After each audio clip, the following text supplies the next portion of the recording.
Hello, and welcome to another episode of the Cities Skylines series where we're going to be switching gears a little bit today and we're going to be making a national park for our city. It's going to be very heavily inspired by Arthur's Seat, which is a really famous landmark outside of Edinburgh, the capital of Scotland. And it's kind of this, for those that don't know, there's a mountain called Arthur's Seat that is only a mile or so out of the city centre of Edinburgh.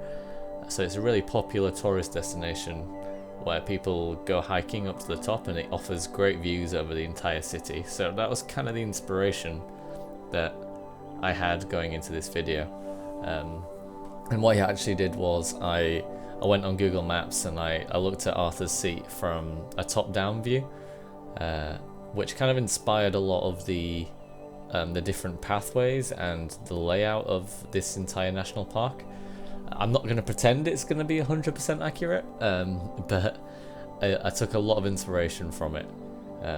So you might, hopefully, if you're familiar with that area, you might see some similarities between the actual Arthur's Seat and my own.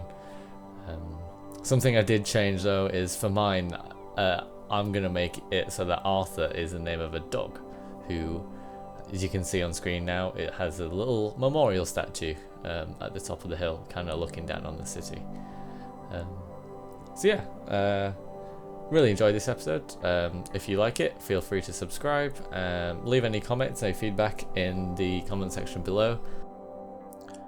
Right, so I'm going to start with a lot of the terraforming, and as I said before, I was kind of looking at the topography of Arthur's Seat on Google Maps, and what I noticed is there's the peak, which is kind of in the middle, as you know, of the mountain, and then there's a road called like Queen's Drive or something that kind of goes all the way around, but the road itself actually goes up like an entire level, and then there's a car park where most people would get out to go hiking. And it's actually next to this tiny little lock, so I wanted to add that in. As you can see, I kind of went a bit pear-shaped when I tried to add the water. I ended up flooding my city pretty majorly, to be honest. But it all recovered. I just sped up the time, it was fine. So I wanted to replicate this road going all the way around the mountain for my city. So you can see that I'm kind of going to slope the road up towards the lock, and I'm going to have the main car park there. And then, because that has there are several ways to get to the top of Arthur's Seat. Some of them are a lot more strenuous than others, but if you manage to get to this car park, it's quite a flat way up. It's not actually too bad. So I kind of wanted, if you drive around to the far side, then you'll have an easy time of getting up. But I'm also going to have a car park at the bottom, right at the base of the mountain, for the people who are really into hiking and want to push themselves. And you can actually see on Google Maps there's this really snaky pathway that goes up really steeply right at the base of the mountain. So I kind of wanted to replicate that too. There was also a place called Winnie Hill, which is kind of it doesn't have quite a high as peak as Arthur's Seat does, and that's more for less experienced hikers who just want more of a pleasant day out. So I kind of put that in as well. You can see, to begin with, all I've done is I've created two huge pillars. The bigger one is going to be the top of the very top of the mountain, and then the second one I've done off to the side is going to be my representation of Winnie Hill. So this side that I'm doing now, this is going to be the really steep snaking path that goes up the mountain, and I kind of wanted to make sure that the path was quite smooth. Like, I didn't want it to be too steep. So what I'm doing is I'm flattening out the terrain at certain points and then just ramping up the terrain between the points, and then that allows me to draw out a smooth path, which is kind of what I was going for, and like the aesthetic worked quite well. So that's why I decided to do that.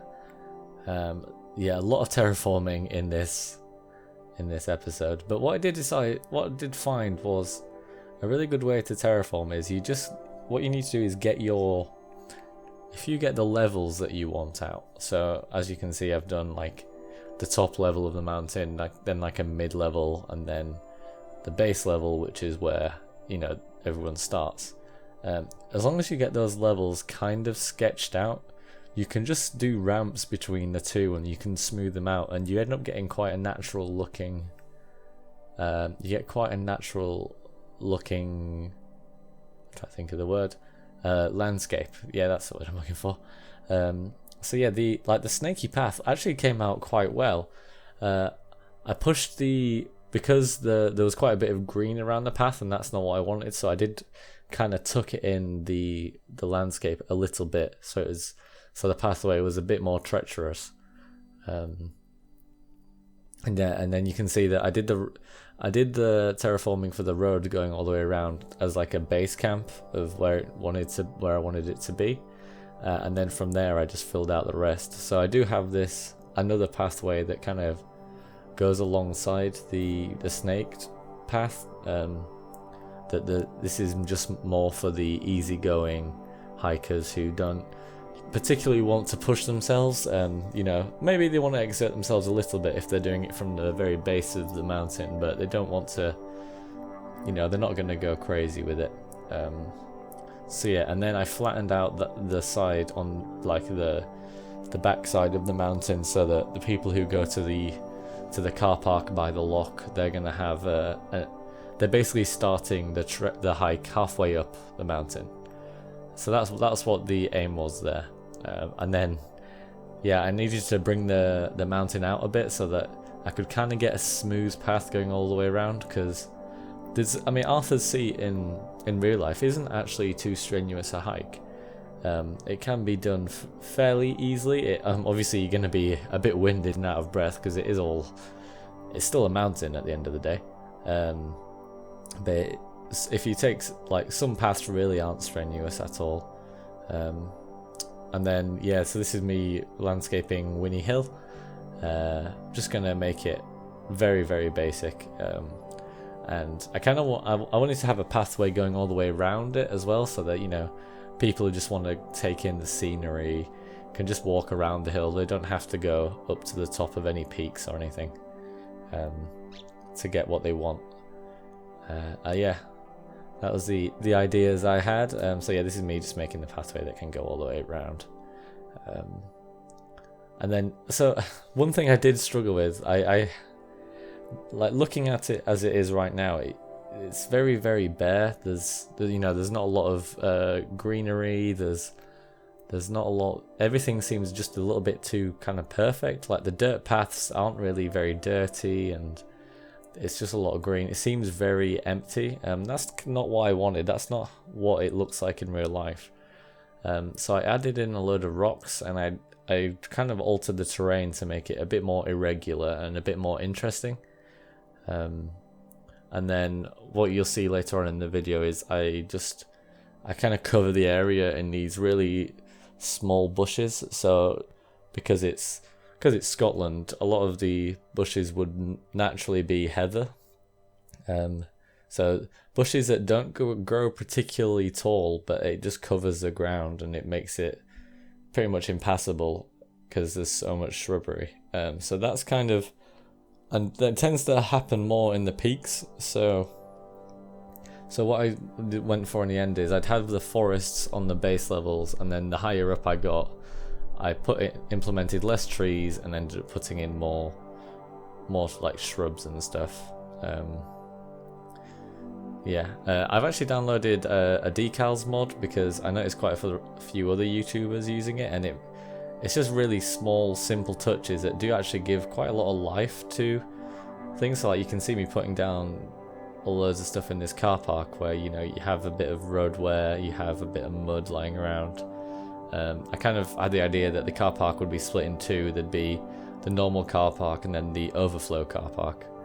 And the overflow car park wouldn't be as well maintained because naturally it wouldn't be used as much. So I kind of put some like broken road decals in there to give it a bit of life, and then kind of made this muddy picnic area for those that, because you know, not everyone's going to drive up here and then be able to hike to the top.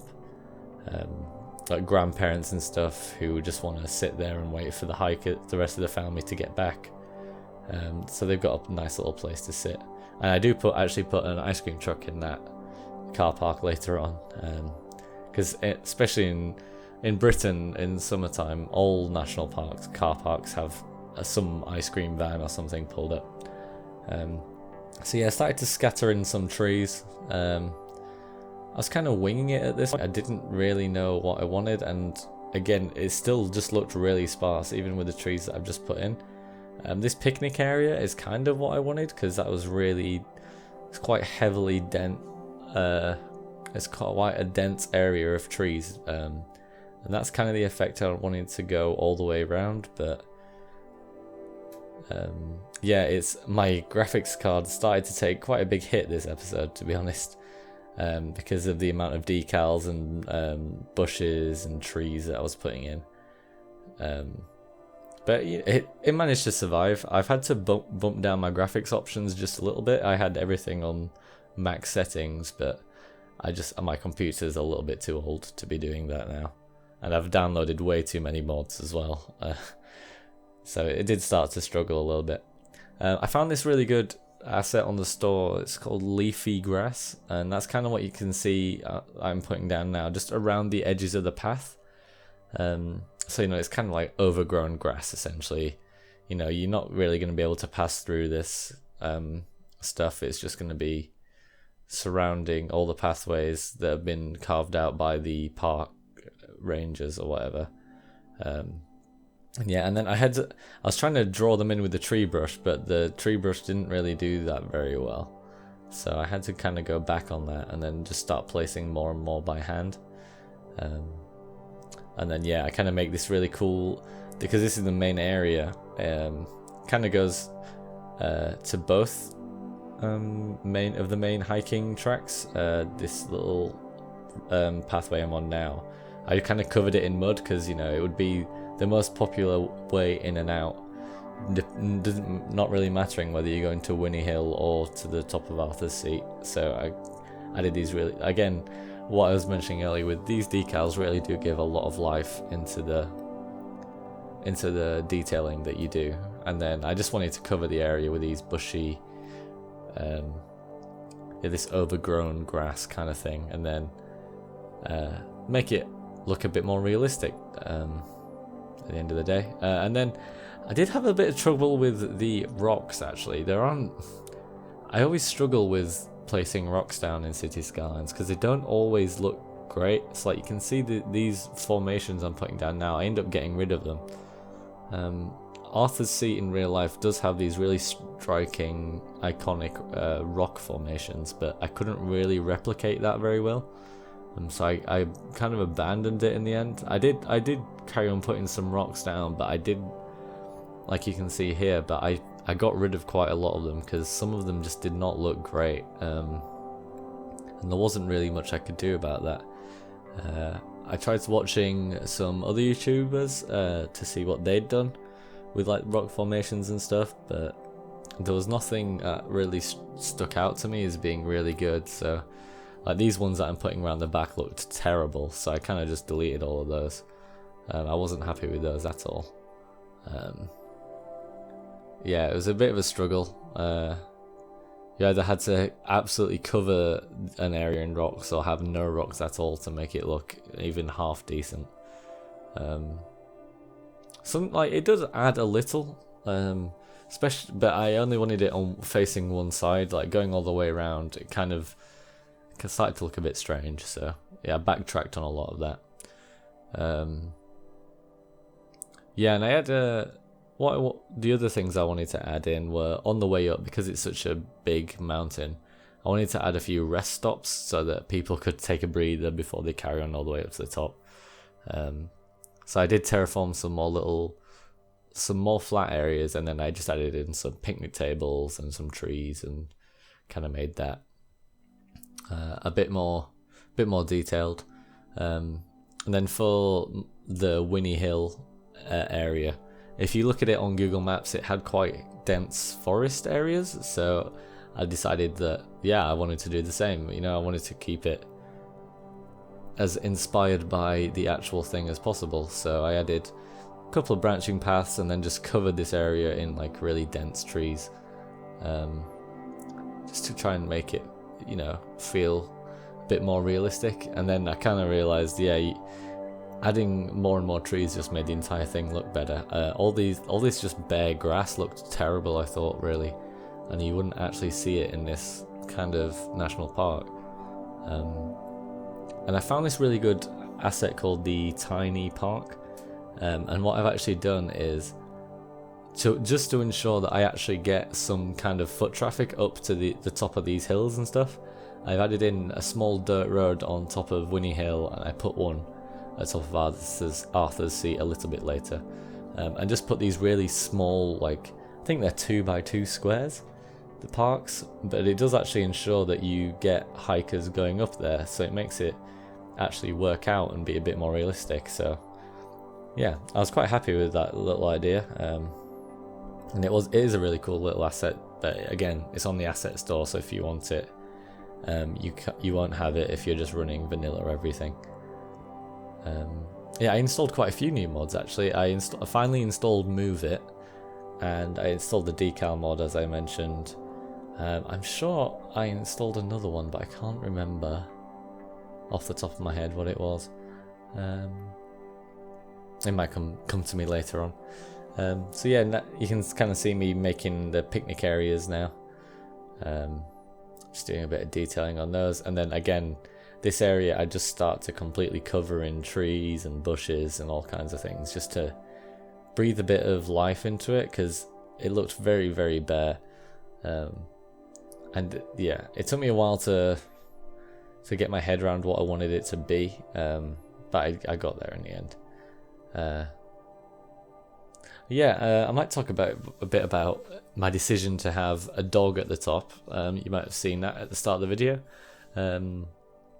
because the real world Arthur's Seat is kind of influenced by King Arthur and all the mythology surrounding him, and I wanted that to be, I wanted to keep the name, but I found this really cool little dog statue on the asset store, and it's actually a statue. I can't remember if it's in a Chinese or a Japanese train station, and it's a story about a dog in like the 1920s, where there was a professor at a university who would get the train every day to work and come back, and every single day his dog would be waiting for him at the train station, and something happened to the lecturer, so he died, unfortunately, but the dog every day still carried on going to the train station, and he's got a little statue named after him, and someone's made that statue and they've put it on the workshop for City Skylines. So I thought, oh, that'd be a really cool little touch to have on top of the mountain. So the story for my city will be, a man and his dog always used to trek up to the top of the mountain every Sunday or something, and once the man had passed away, the dog carried on doing it by itself, so it's got its own little monument right at the top. And I kind of wanted it to be, I actually increased the peak just a little bit and put the statue right on the very peak, so that he is the highest point of on the mountain. And I know I've talked in the past episodes about how height is very important in my city. So the cathedral and the castle, so the head of the church and the head of the monarchy, kind of lord over the city. I quite like the idea that lording over them was just a statue of a dog. I thought that was a nice little touch, a nice bit of history to the city. And as I've mentioned plenty of times before, I really like the idea of telling the story of my city just by its environment and its monuments and its buildings and those kind of things. So yeah, as you probably just saw, I was adding in loads of bushes, because at that altitude it's less likely that any trees would have actually survived. So I just started putting in these big bushes on the ground to like cover the heather and stuff. and then I thought that kind of would spread a bit further down the mountain, so I added some areas where both the trees and the bushes were both kind of coexisting. So it kind of fades from being, you know, just trees to a bit of both, and then the trees slowly fade out, the bushes fade in, just to give it a more of a natural gradient, really. And again, it ended up adding a lot of, it basically allowed me to get rid of a lot of just the plain green that I really didn't like. It made everything look a bit too plain. So adding these big bushes in, actually, I kind of went a bit nuts with it, because the plain green was really annoying me. So yeah, I kind of covered my mountain in it, and especially for the final trek to the top, I just wanted it on both sides. Like, it'd be so wild up there that the only thing that would be able to grow there would be these small bushes, and you know, you'd only cut out one path and everyone would use the same path. There's no point cutting out two different pathways to get to the top. And then I did the same thing with the road, where I just made a little dirt road and added in these tiny parks to actually get some foot traffic up to the top there. Yeah, I was really quite happy with how it all turned out, to be honest. Yeah, you can see me placing down Arthur now, just on his own little plinth overlooking the entire city. Yeah, I added in another car park right at the base, just for the, you know, the super invested hikers who want to do the tough path, and you know, they don't want to take the easy stroll up the top. They want to challenge themselves. So I gave them their own little car park. And I added in some parking meters just to make sure that they're paying their dues. So I did actually find this episode a little bit difficult to make, to be honest, because it is hard to do so much detailing on a mountain. There isn't much you can do. So what I'd be really grateful for is if you could let me know in the comments any suggestions that you could make that I could have maybe done. I would love to go back and implement those. I did struggle towards the end to think of extra things I could detail. I watched a lot of other videos to try and get some inspiration, but I didn't find anything that I thought would be fitting for the mountain I was going for. So yeah, any ideas at all, please let me know in the comments, and you know, if I like them, then I'm probably going to implement them, to be honest. I do a lot of work off camera, especially for a bit more of the mundane stuff like traffic management and stuff. I do that all off camera just to try and keep the videos a little bit more interesting, and keep people a little bit more engaged. But yeah, so yeah, I think we're nearly at the end of the time lapse now. I did a few of these hiker signs. These are a cool asset that I found on the store. I just kind of put them at the different path junctions so that people kind of know where they want to go hiking. And then yeah, something happened to the water, so I had to refill that. So I'll stop the video here, and then we can take a quick look around. So here we are, kind of looking over the city. Really great views from up here. It is a long way up. If I just zoom out quickly, you can see how huge the mountain actually is. To kind of put it in perspective, here's Cathedral Hill, and Cathedral Hill is probably about in line with the first kind of plateau of this area, and then we go up like another significant amount of altitude there. But yeah, the views are really great actually. I'm probably going to do some work on the downtown area, add some more skyscrapers in there to make a really nice skyline, so the views from here will only get better. But it does kind of show that my city is kind of coming together quite a little bit. Like, you can see there's different regions. Like, we've got the old town areas around here, and then kind of fades into downtown, and we've got the Olympic Park and the train station. It kind of looks really good actually. I'm quite proud of how it's come out. So yeah, just quickly show you around. This is a little lock that I made. The water finally sorted itself out, so I'm not flooding the entire city anymore. Here's a car park complete with ice cream van, and it's got some parked cars for the hikers.